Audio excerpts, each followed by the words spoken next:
ಇನ್ನು ದಾವಣಗೆರೆ ಕ್ಷೇತ್ರದ ವಿಚಾರ ಬಿಜೆಪಿಯಲ್ಲಿನ ಭಿನ್ನಮತ ತೀವ್ರ ಸ್ವರೂಪ ಪಡೆದುಕೊಳ್ತಾ ಇದೆ. ಬಿಜೆಪಿ ಅಭ್ಯರ್ಥಿಯನ್ನ ಬದಲಾಯಿಸಬೇಕು ಅಂತ ರೇಣುಕಾಚಾರ್ಯ ಮತ್ತು ಅವರ ತಂಡ ಪಟ್ಟು ಹಿಡಿದಿದೆ. 3 ದಿನಗಳ ಡೆಡ್ಲೈನ್ ಅನ್ನ ನೀಡಿದೆ ಈ ಟೀಮ್. ರೇಣುಕಾಚಾರ್ಯ ಅಭ್ಯರ್ಥಿಯನ್ನ ಬದಲಾಯಿಸದಿದ್ರೆ ತಮ್ಮ ನಿರ್ಧಾರವನ್ನ ತಿಳಿಸೋ ಎಚ್ಚರಿಕೆ ಕೊಟ್ಟಿದ್ದಾರೆ ಪಕ್ಷಕ್ಕೆ. ಡಾಕ್ಟರ್ GM ಸಿದ್ದೇಶ್ವರ್ ಪತ್ನಿಗೆ ಟಿಕೆಟ್ ನೀಡಿದ್ದಕ್ಕೆ ದಾವಣಗೆರೆಯಲ್ಲಿ ಆಕ್ರೋಶ ಹೆಚ್ಚಾಗಿದೆ.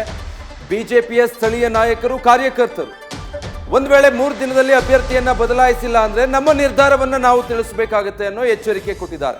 ಸಿದ್ದೇಶ್ವರರ ಮೇಲೆ ಸ್ವಪಕ್ಷೀಯರಿಗೆ ಸಾಕಷ್ಟು ಅಸಮಾಧಾನಗಳಿದೆ, ಅವರ ಮೇಲೆ ಆರೋಪಗಳಿದೆ. ಆ ಕಾರಣಕ್ಕಾಗಿ ಅವರಿಗೆ ಅನಾರೋಗ್ಯ ಕಾರಣ ಅವರ ಪತ್ನಿಗೆ ಟಿಕೆಟ್ ಕೊಟ್ಟಿದ್ದೀರಾ. ಕ್ಷೇತ್ರದಲ್ಲಿ ಬಹಳಷ್ಟು ಪಕ್ಷಕ್ಕಾಗಿ ದುಡಿದಿರುವಂತಹ ಕಾರ್ಯಕರ್ತರು, ನಾಯಕರಿದ್ದಾರೆ.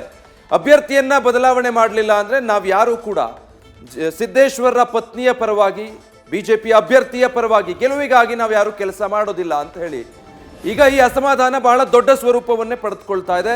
3 ದಿನದ ಡೆಡ್ಲೈನ್ ಕೊಟ್ಟಿದ್ದಾರೆ ರೇಣುಕಾಚಾರ್ಯ ನೇತೃತ್ವದ ಈ ತಂಡ. ಈ 3 ದಿನದೊಳಗೆ ಅಭ್ಯರ್ಥಿಯನ್ನ ಬದಲಾಯಿಸಲಿಲ್ಲ ಅಂದ್ರೆ ನಮ್ಮ ನಿರ್ಧಾರ ನಾವು ತಿಳಿಸ್ತೀವಿ ಅಂತ ಈಗ ಹೇಳೋದ್ರ ಮೂಲಕ ರೇಣುಕಾಚಾರ್ಯ ಅಂಡ್ ಟೀಮ್ ಬಂಡಾಯದ ಕಹಳೆಯನ್ನ ಮೊಳಗಿಸಿದ್ದಾರೆ. ದಾವಣಗೆರೆಯಲ್ಲಿ 3 ದಿನ ಟೈಮು, ಅಷ್ಟರಲ್ಲಿ ಅಭ್ಯರ್ಥಿಯನ್ನ ಬದಲಾವಣೆ ಮಾಡಿ ಬೇರೆ ಅಭ್ಯರ್ಥಿಯ ಹೆಸರನ್ನ ಘೋಷಣೆ ಮಾಡಿ ಅಂತ ಬಿಜೆಪಿ ನಾಯಕರಿಗೆ ರೇಣುಕಾಚಾರ್ಯ ಅಂಡ್ ಟೀಮ್ ಡೆಡ್ಲೈನ್ ಕೊಟ್ಟಿದ್ದಾರೆ. MP ರೇಣುಕಾಚಾರ್ಯಗೆ 3 ಮಾಜಿ ಸಚಿವರು ಕೂಡ ಸಾಥ್ ಕೊಟ್ಟಿದ್ದಾರೆ. ಕರುಣಾಕರ್ ರೆಡ್ಡಿ, SM ರವೀಂದ್ರನಾಥ್, ಮಾಡಾಳು ಮಲ್ಲಿಕಾರ್ಜುನಿ ಎಲ್ಲರೂ ಕೂಡ ರೇಣುಕಾಚಾರ್ಯ ಅವರ ಅಭಿಪ್ರಾಯಕ್ಕೆ ಸಮ್ಮತಿ ಸೂಚಿಸಿದ್ದಾರೆ. ಎಲ್ಲರ ಅಭಿಪ್ರಾಯ ಒಂದೇ ಆಗಿರೋದು, ಅಭ್ಯರ್ಥಿಯನ್ನ ಬದಲಾವಣೆ ಮಾಡಬೇಕು. ಇಲ್ಲ ಅಂತ ಹೇಳಿದ್ರೆ ಬಿಜೆಪಿ ಈ ಕ್ಷೇತ್ರದಲ್ಲಿ ಗೆಲ್ಲೋದು ಕಷ್ಟ. ನಾವ್ಯಾರು ಕೂಡ ಸಿದ್ದೇಶ್ವರರವರ ಪತ್ನಿ ಗಾಯತ್ರಿ ಅವರ ಪರವಾಗಿ ಕೆಲಸ ಮಾಡೋದಿಲ್ಲ. ಈ ಚುನಾವಣೆಯಲ್ಲಿ, ವಿಧಾನಸಭಾ ಚುನಾವಣೆಯಲ್ಲಿ ಸ್ವಪಕ್ಷದವರನ್ನೇ ಸೋಲಿಸಿದ ಆರೋಪ ಸಿದ್ದೇಶ್ವರರ ಮೇಲಿದೆ. ಕಾರ್ಯಕರ್ತರನ್ನ, ನಾಯಕರನ್ನ ಸರಿಯಾಗಿ ನಡೆಸ್ಕೊಳ್ಳೋದಿಲ್ಲ ಅನ್ನುವಂಥ ಆರೋಪ ಅವರ ಮೇಲಿದೆ.